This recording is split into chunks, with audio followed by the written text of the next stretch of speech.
sugerencias, congresista Costa, no se preocupe. Congresista Robinson Jupio, con todo aprecio, adelante, por favor. Jupio, con todo aprecio, adelante, por favor.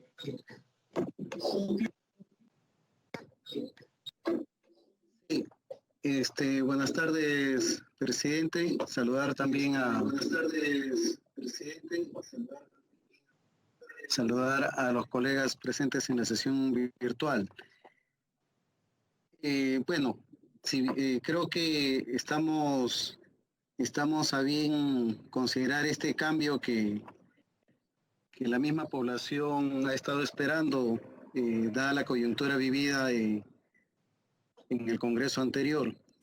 Y creo que esto también estaría quitando, como ya se ha dicho por colegas que han antecedido, la repartija y gollerías vistos en su momento.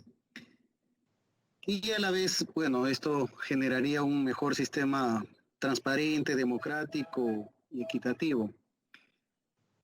Creo que lo que se vio anteriormente, que la excepción se convertía prácticamente en una regla, no se veía muy bien. Hemos visto algunas observaciones, no observaciones, sino de repente aportaciones en cuanto a algunos numerales. Por ejemplo, en el numeral 6 del artículo 8, considero que deberíamos o debemos de tener en cuenta el criterio para determinar en caso se desarrolle un empate en la calificación obtenida. ¿Cuál sería el criterio para poder determinar el número de orden de 2 o 3 o 4 participantes que se encuentren empatados, ¿no? Eso sería un punto. Y en el punto 4 de los requisitos, cuando se habla el haber ejercido la abogacía o cátedra universitaria en materia jurídica durante 15 años, considero que estos deberían, sean debidamente acreditados con especialización en materia constitucional, ya que teniendo en cuenta la relevancia del cargo al cual se está postulando, y además también la envergadura de las decisiones que se adoptan en el ejercicio de dicho cargo, merece tener la especialización adecuada, ¿no? Creo que un profesional que haya ejercido la abogacía de repente en temas civiles y nada pegados a la materia constitucional, por tan solo tener 15 años de haber laborado, de repente, dada la envergadura de dicho cargo, no podamos verlo ejercer con un mejor criterio que aquellos que sí tienen la especialización. Eso, señor presidente, mi aporte para que pueda ser considerado bien. Gracias. Muchas gracias, congresista Jupioc. Quedó pendiente las intervenciones de la congresista Chávez y Lizárraga, también tengo el chat. Congresista Chávez, ¿está presente? Congresista Chávez. Congresista Lizárraga, también la tengo nuevamente en el chat. ¿Quiere intervenir? ¿Algún congresista más que quiera hacer uso de la palabra? Señor presidente, yo ya intervine, muchas gracias. Sí, yo sé, porque lo tenía nuevamente en el chat, dije de repente quiere otra vez rematar con algo. No, perfecto. Muchas gracias. Gracias a usted. ¿Algún congresista más que quiera hacer uso de la palabra? Isaías Pineda, ¿verdad? Adelante, por favor. Presidente, gracias. Gracias. Disculpe. Adelante, por favor, adelante. Ya, muchas gracias, señor presidente. Así también saludar el trabajo por el cual el predictamen hoy se presenta en la comisión respecto a las iniciativas de las bancadas, distintas bancadas, sobre lo que es la modificación del artículo 8 y el artículo 11 de la ley 28301, ley orgánica del Tribunal Constitucional, para poder proceder con su nombramiento. En este sentido, en el cual se procede también a nombrar a los magistrados del Tribunal Constitucional. Para ello, también felicitar el trabajo que viene recogiendo la comisión para así concertar un predictamen y buscar solucionar lo más pronto respecto al tema que estamos el trabajo, el cual incorpora el requisito que los magistrados, quiero resaltar, presenten una declaración jurada para la gestión de conflicto de intereses. Entonces, es muy importante. En este sentido, recojo también las propuestas de unos colegas congresistas que mencionan, señor presidente, sería bueno que busquemos otra alternativa adicional para que sea publicado todo el procedimiento que corresponde, como es ya siempre lo hemos hecho y hemos tenido a bien lo que es la publicidad a través del canal del Estado y el diario El Peruano. Pero busquemos otra alternativa donde también se busque, digamos, reforzar lo que es aún más, ¿no?, la transparencia de este procedimiento. Y así podamos también, sea un instrumento de publicidad. Sin embargo, también recogemos que se incorpora lo que es la propuesta también del TREPAP, lo concerniente a la meritocracia como base del merecimiento del nombramiento de los magistrados del Tribunal Constitucional, en virtud de las competencias y aptitudes de los candidatos. En ese sentido, señor presidente, debe primar siempre la meritocracia como elemento esencial de un concurso público de méritos. Muchas gracias, presidente, por la palabra. Muchas gracias, congresista Pineda. Tiene el uso de la palabra congresista Rosario Paredes Izaguirre. Con todo aprecio, congresista Paredes. Adelante, por favor. Muchas gracias, señor presidente. Bueno, yo quiero decirle a usted que estoy muy preocupada. En el punto 5, ya de las conclusiones, dice, la comisión especial selecciona a los candidatos garantizando los principios de igualdad. ¿A qué se refiere con igualdad? Y no discriminación, a través de los procedimientos transparentes. ¿Qué es transparente? Esto es muy subjetivo. Imparciales, ¿cómo son imparciales? Y meritocracia, ¿a qué se refiere la meritocracia? Considero que hay que especificar, señor presidente, la comisión encargada es necesario, ¿no? Porque esto es muy subjetivo, muy subjetivo.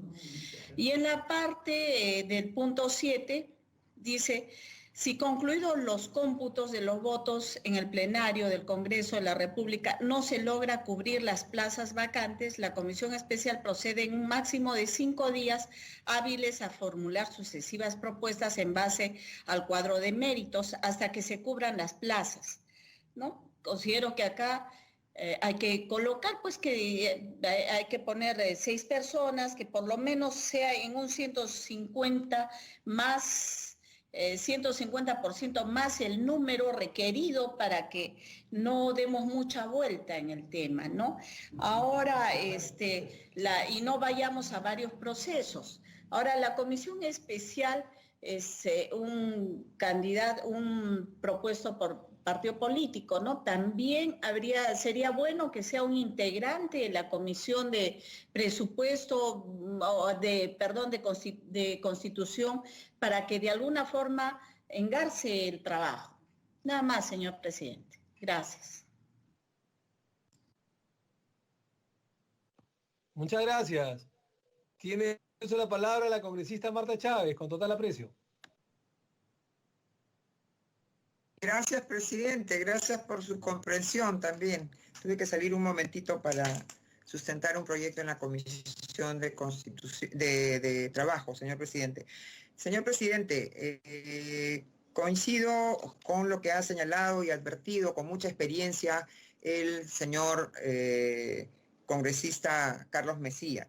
Presidente, yo creo que no es conveniente que se ponga la frase concurso público, ¿no? Porque decididamente esto hace como que sustituya entonces el resultado del concurso público debería ser entonces pulcramente respetado por el Congreso y ya los congresistas no tendrían en realidad la facultad para designar a los miembros del Tribunal Constitucional, lo cual rompería con el espíritu y la letra de la Constitución.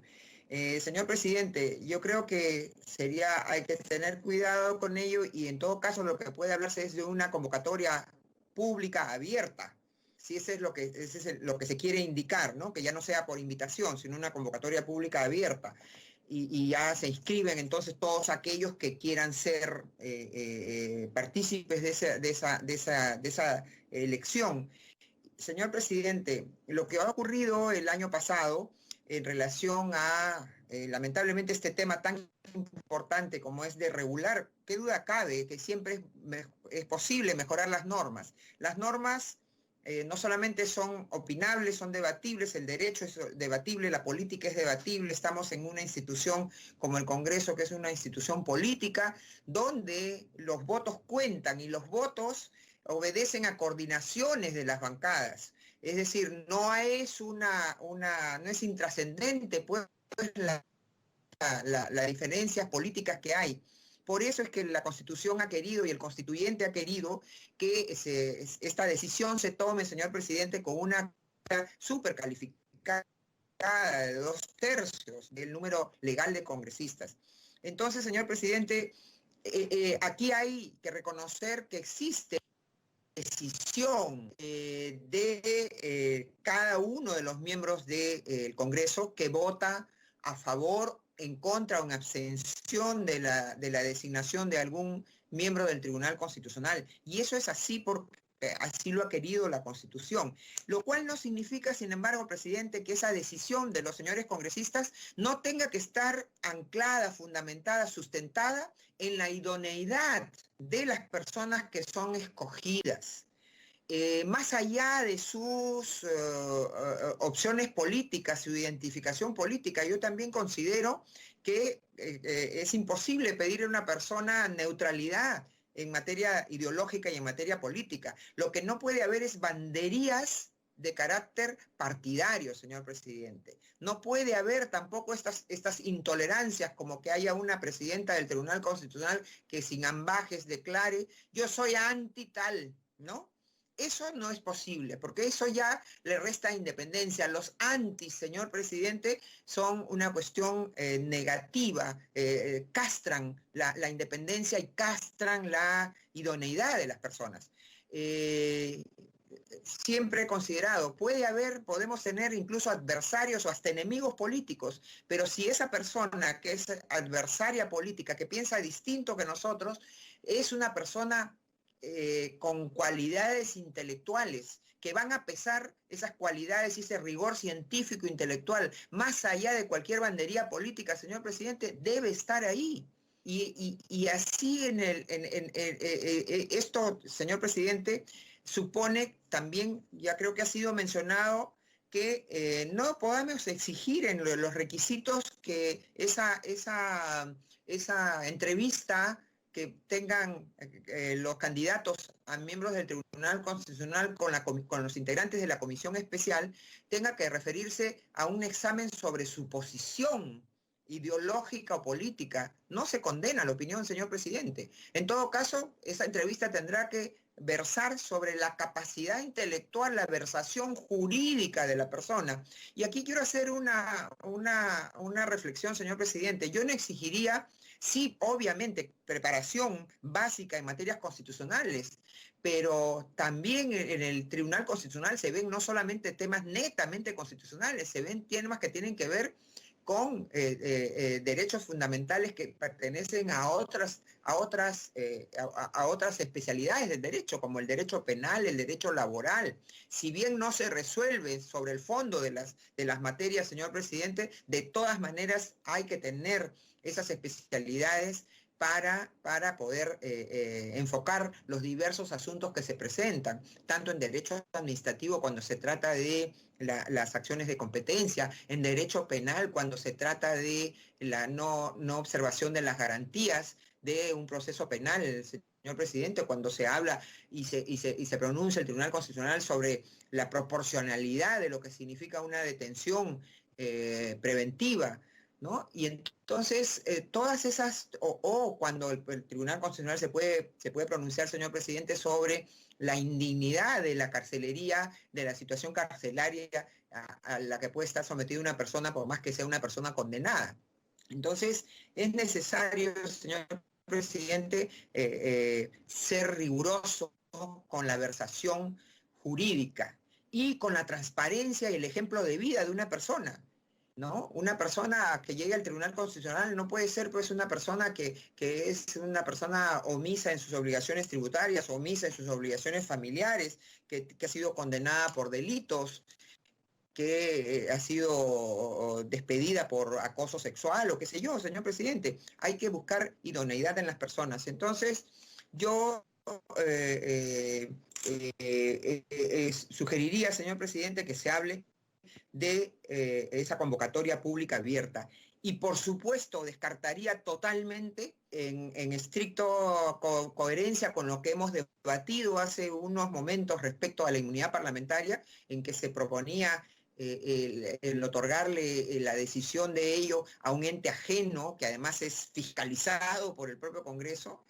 En este caso, adiós veeduría, señor presidente. La veeduría ciudadana me parece más importante que la veeduría de las dos instituciones que se está previendo aquí, ¿no? Menos para señalarlas en una ley. Ya es suficiente. El Congreso de la República, señor presidente, suele reunirse y debatir, a diferencia del Poder Ejecutivo y del Poder Judicial, suele debatir en público, con sesiones abiertas, con sesiones que hoy inclusive son transmitidas en tiempo real, en plataformas que permiten, como el Facebook, por ejemplo, que permiten a la gente de inmediato estar incluso pronunciándose sobre lo que ve.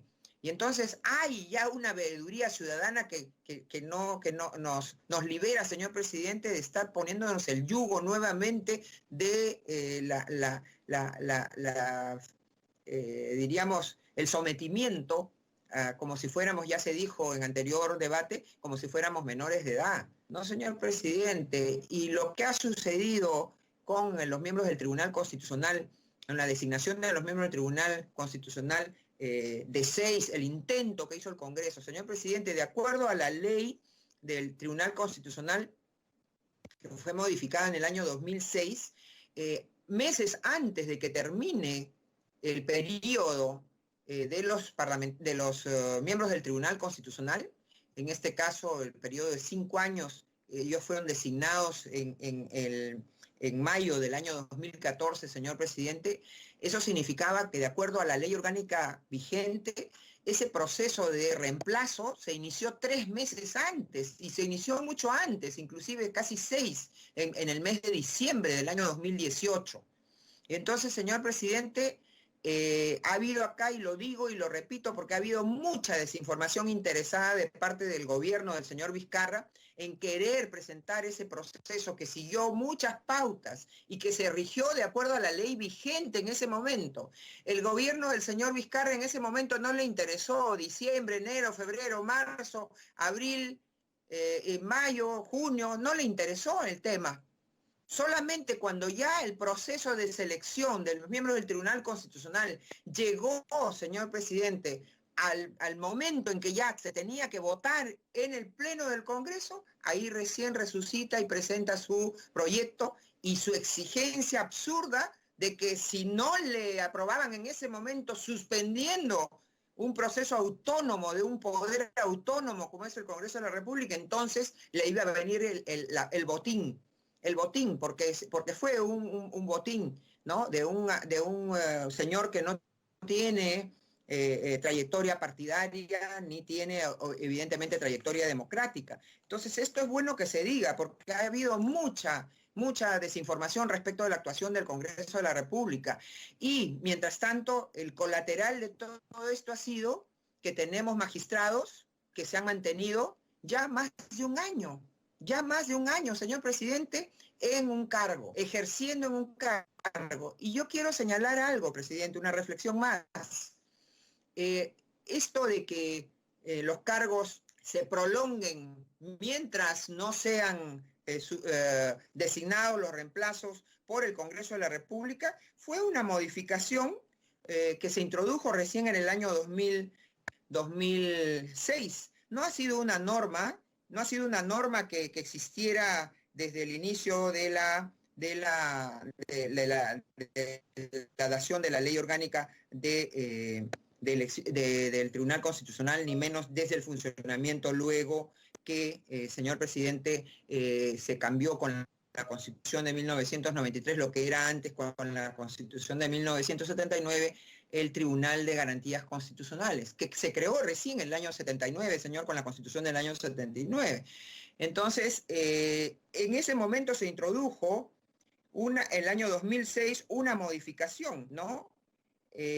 A la ley, mediante la ley 28.943, ¿no? No solamente para establecer estos modos de la necesidad de iniciar el proceso de reemplazo antes de que venza el plazo de los magistrados, sino también que se prorroguen, ¿no?, el ejercicio de sus funciones hasta que tomen posesión quienes los van a suceder. Esto indudablemente es una norma absolutamente nociva, ha probado ser una norma nociva, señor presidente. ¿Por qué? Porque los primeros interesados en que el ente autónomo como el Poder Legislativo en designar a los reemplazos son ellos mismos. Muchos de algunos, no digo que todos, ¿no?, porque ha habido inclusive en el reciente, en menos de 10 años ha habido un magistrado que con mucha corrección dijo ya terminó mi mandato, ¿no? Entonces, ¿pero qué resulta, señor presidente? Que ahora esta norma, ¿quiénes son los primeros interesados que no sean reemplazados y que el Congreso los sigan fastidiando, hablando de repartija y hablando de cualquiera de esas insensateces, señor presidente? Los actuales miembros del Tribunal Constitucional, muchos de los que probablemente no van a tener ni las remuneraciones en el nivel que tienen, ni los beneficios colaterales que da su investidura, ¿no? Como son, y es bueno decirlo, porque nuevamente a los congresistas, y corren voces que dicen que los congresistas por un solo periodo tenemos ya pensión de por vida, vitalicia, de acuerdo a nuestro sueldo. Falso.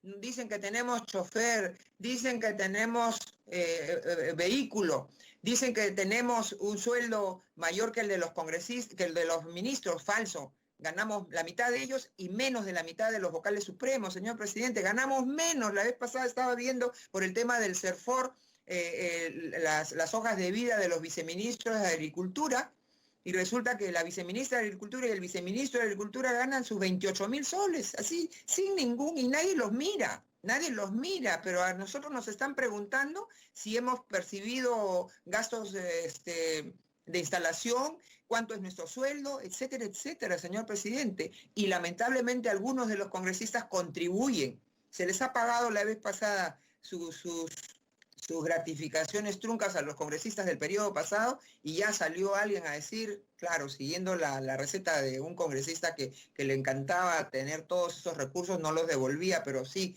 se hacía ver ante la población como que estaba espantado por todos los beneficios que recibía. Entonces, señor presidente, yo creo que también deberemos abordar esa norma. Por mí, de que debería esa norma derogarse, para que así el Congreso de la República no solamente se vea en su libertad de nombrar oportunamente a los miembros del Tribunal Constitucional, no haya tanta cargomontón sobre los miembros del Congreso de la República para desprestigiarlos y hacer que termine impidiéndose que concluya ese proceso de selección. Y yo entonces sugeriría inclusive que, y reitero, nuevamente estoy trabajando ese proyecto, lo tengo ya casi listo, no lo he presentado porque me gana toda esta dinámica, presidente, pero mi propuesta es que, y de repente la voy a presentar igual, que mi propuesta es que mientras al concluir el mandato de un magistrado del Tribunal Constitucional sea reemplazado por algún asesor abogado que cumpla los mismos requisitos en edad, en versación, que haya entrado y que sea de carrera en el Tribunal Constitucional. Así, señor presidente, se puede tener la seguridad de que no vamos a tener esa guerra de guerrillas contra el Congreso de la República para frustrar la designación de los miembros del Tribunal Constitucional. Con eso no estoy acusando a nadie en concreto, pero es indudable que los principales interesados, es natural que los principales interesados, claro que yo tengo mis apreciaciones sobre qué cosas se han movido ahí, con qué vinculaciones hacia Palacio de Gobierno se han movido ahí para desprestigiar al Congreso y para su disolución, para presionarlo e impedir que designe a magistrados del Tribunal Constitucional. Y toda esta campaña que cada vez que va a haber un acuerdo, hay repartija. ¿No? Entonces, y claro, lo ideal sería que nunca lleguemos al caso de estar nombrando a grupos mayores de 4 magistrados o de 3 magistrados, ¿no? Para que no se preste a esta consideración y que podamos estar nombrando miembros del Tribunal Constitucional de repente de 2 o 3, no más. Pero bueno, se ha dado la circunstancia de que fueron 6 y que tenemos que designar a 6. Ya en poco tiempo también se le va a vencer, creo, el próximo año al 7º miembro del Tribunal Constitucional. Entonces, señor presidente, y sin perjuicio de eso, hay algunas también, hay algunas imperfecciones también en el dictamen que en su momento se podría, formales, ¿no? En su momento se podrían sustituir o reemplazar, señor presidente, pero mientras tanto creo que tenemos que ser muy cuidadosos. Primero, cuidar la independencia del Congreso de la República. Esta es una decisión que no es fácil, pero para eso hay una votación súper calificada de 82 tercios, que son el equivalente a 87 votos, señor presidente, para designar a cada uno de los miembros del Tribunal Constitucional. Que se abogue por la idoneidad jurídica y personal. Yo creo que más allá de la declaración jurada de intereses, señor presidente, también deberíamos incorporar de repente en la norma orgánica del Tribunal Constitucional la obligación, como la que tenemos los congresistas, más allá de que presentamos ante la Contraloría General de la República nuestra declaración jurada de intereses y nuestra declaración jurada de rentas y bienes, también en cada momento en que se debata un tema donde tengamos de alguna manera algún interés, debamos ponerlo sobre la mesa, señor presidente, ¿no? Gracias, presidente. Muchas gracias, congresista Marta Chávez, por su intervención. Tiene el uso de la palabra, faltan 2 intervenciones, una del congresista Ramos Zapana y brevemente después el congresista Costa, que ya hizo uso de la palabra, pero imagino que tiene algo más que agregar. Entonces, para finalizar, el congresista Ramos Zapana, por favor. Encantado. Muchas gracias, señor presidente. Yo suscribo muchas atingencias de los colegas que me han antecedido. En muchos términos estamos coincidiendo y eso es muy bueno.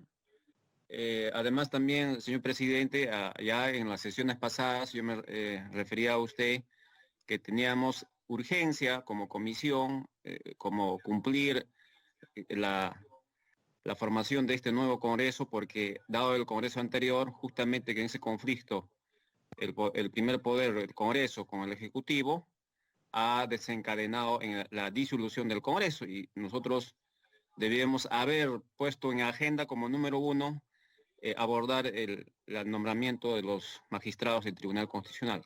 Pero me alegra que estamos en este trabajo. Yo simplemente, señor presidente, quería comentar algunos. Por ejemplo, debemos considerar para ese proceso de la comisión que va a encargarse de seleccionar, de evaluar, de elegir el momento que vive el país. Por ello creo que es necesario, que tiene que señalarse que en tiempos de emergencia que la que vivimos, las presentaciones, así como nosotros los proyectos de ley estamos presentando virtualmente o también se puede hacer físicamente, ¿no? Documentariamente. En este caso, debemos en los requisitos o en todo caso la comisión considerar esos casos. Además también las entrevistas o las exposiciones podrían ser pues por esta plataforma que utilizamos, ¿no? Microsoft Teams. Asimismo también creo que es importante que puedan participar o aceptar que participen lo mejor posible los candidatos.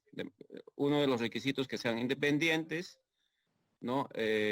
O en todo caso los aspectos o lo destacable puede ser su trayectoria, su experiencia, o es importante su preparación, ¿no? Que tenga grados o la parte de expedientes, pero esos también, señor presidente, creo que y yo como ciudadano en los periodos anteriores escuchaba acusaciones entre los tribunales, entre los magistrados del Tribunal Constitucional, que uno había falsificado su título, etcétera, ¿no? En este caso, creo que esos requisitos tienen que ser verificados, por ejemplo, ante la SUNEDO. Muchos hoy en día declaran que son magísteres, doctorados, y de buena fe, con una sola declaración jurada, y cuando hay problemas, pues resulta que no había sido. Por otro lado, señor presidente, el Congreso es el primer órgano del Estado, primer poder, por lo tanto, suficientemente capaz, pues, entregar al país la mejor magistratura posible, esencialmente decente. Lo que decía en las sesiones anteriores, yo idealizo, yo sé que también los colegas, un magistrado que sea respetado por los jueces, respetado por los fiscales, respetado por los políticos. Es lo ideal. De alguna manera, por lo tanto, no necesita ni debe tener para este caso, así como plantea algunos proyectos de ley que estamos analizando, veedores, y menos de quienes, de alguna manera, como podemos decir, quién califica a quién, ¿no? De alguna manera también las audiencias, señor presidente, pueden ser con breve exposición virtual o presencial. Puede ser tomar en cuenta ambas posibilidades. También, por último, señor presidente, las informaciones económicas o la declaración de intereses y conflictos debe llegar no solamente al titular o al candidato, sino a los cónyuges, a los hijos mayores, a familiares hasta cuarto grado. Y si hay que explicar de alguna manera, y a veces salen sorpresas. Para terminar, señor presidente, debe observarse que también que los requisitos que estamos debatiendo están en la Constitución, en el artículo 147, ¿no? Entonces, creo que debemos acelerar este proceso. Yo veo ya un consenso, de alguna manera la idea, en la mayoría de nosotros hay puntos de coincidencia y algunos puntos tal vez se tiene que un poco más, pero el tiempo nos gana, señor presidente. Yo estoy de alguna manera satisfecho y contento con su presidencia, que estamos avanzando. Solamente eso, señor presidente, muchas gracias. Muchas gracias, congresista Ramos Zampana, por sus palabras hacia la presidencia. Encantadísimo. Para terminar brevemente, el congresista Gino Costa me ha pedido por última vez la palabra y eso lo tengo que dar con mucho aprecio y con mucha simpatía. Adelante, por favor, Gino. Gracias, presidente. Seré muy breve. Presidente, en relación con la declaración jurada de intereses, yo voy a mencionar las dudas que tengo porque la manera como le estamos utilizando de alguna forma desnaturaliza, ¿no? El propósito de la misma que tiene por objeto ser un instrumento para poder evaluar, medir y supervisar la gestión de un funcionario público, pero no un requisito para evaluar, ingresar a un cargo público o participar más bien en un proceso de selección. Pero bueno, entiendo que es una fórmula favorecida por muchos. Pero quizá separar entonces la declaración jurada de interés de lo que es el examen de la misma que estamos proponiendo haga la Contraloría General de la República a través del Contralor. Son dos cosas distintas. Y esto segundo me parece un poco peligroso, presidente, porque no estamos pidiéndole a los candidatos y candidatas que nos presenten su declaración para poder, digamos, tomarla en cuenta y evaluarla, e incluso poder preguntar sobre el tema en las entrevistas personales, sino le estamos pidiendo al Contralor que haga un examen y que nos presente el resultado de ese examen, es decir, un informe a partir de la declaración jurada de intereses que va a ser decisiva en el proceso de evaluación porque se va a entregar justo antes de la entrevista final.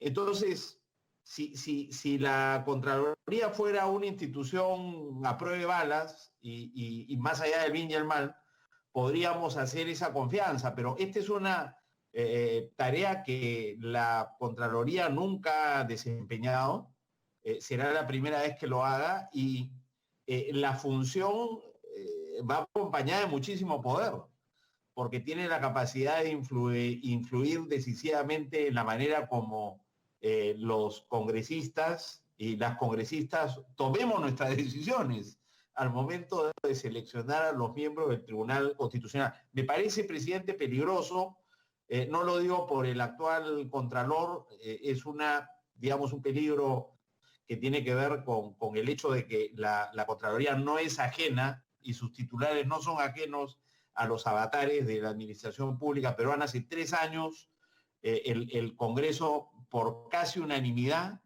destituyó por falta grave al anterior Contralor General de la República. Y han habido otros contralores recientemente que han tenido también serias dificultades. Entonces, estamos empoderando a una institución que no ha cumplido con esta tarea, que no está más allá del bien y el mal, le estamos empoderando, le estamos dando un tremendo poder y una tremenda capacidad de influir en las decisiones. Yo sería de la idea que si se va a mantener lo de la declaración jurada de interés, por lo menos contemplemos excluir la responsabilidad que le estamos dando a través del artículo 8, inciso 9, al Contralor General de la República. Gracias, presidente. Muy bien, muchas gracias, Gino. Bueno, hemos terminado el debate. Encuentro que hay consenso, o por lo menos mayoría, gran abrumadora mayoría para sacar este predictamen adelante. Esta ha sido una sesión muy importante, muy fructífera. Entonces, yo les pido, por favor, que no se desenganchen de la plataforma. Hemos recibido los aportes de más de 15 o 14 congresistas de la República que han intervenido. Entonces, estamos acogiendo todas las recomendaciones, siempre que no desnaturalice la columna vertebral, el proyecto del predictamen, digamos, de la comisión, de la presidencia de la comisión, porque entiendo que todos, matices más o matices menos, estamos de acuerdo. Y como estamos de acuerdo y estamos recibiendo los aportes inteligentes, coherentes de los señores de la Comisión de Constitución, entonces estamos mejorando el texto y como evidentemente estamos también contra el tiempo y el Pleno del Congreso de la República ha aprobado una moción y estamos a punto de cerrar la legislatura, yo les pediría que por favor hagamos un cuarto intermedio de 10 minutos. En 10 minutos regresamos para leer justamente los aportes de los señores congresistas y los agregados o eliminaciones que se están dando para pasar a la votación. Entonces, por favor, son exactamente las 6:25 de la tarde. A las 6:35 regresamos para leer el predictamen final y pasar a la votación. Muchas gracias. Presidente, perdone, yo tengo ya sesión de la Comisión Especial de Pensiones, lamentablemente, presidente. No hay problema, congresista Chávez, lo comprendemos. Gracias. Perfectamente, Gracias. entendemos, no se preocupe. Gracias. Entonces, en 10 minutos, por favor, volvemos para el quórum necesario y para la respectiva lectura del texto y la votación final. Por favor, en 10 minutos. Gracias.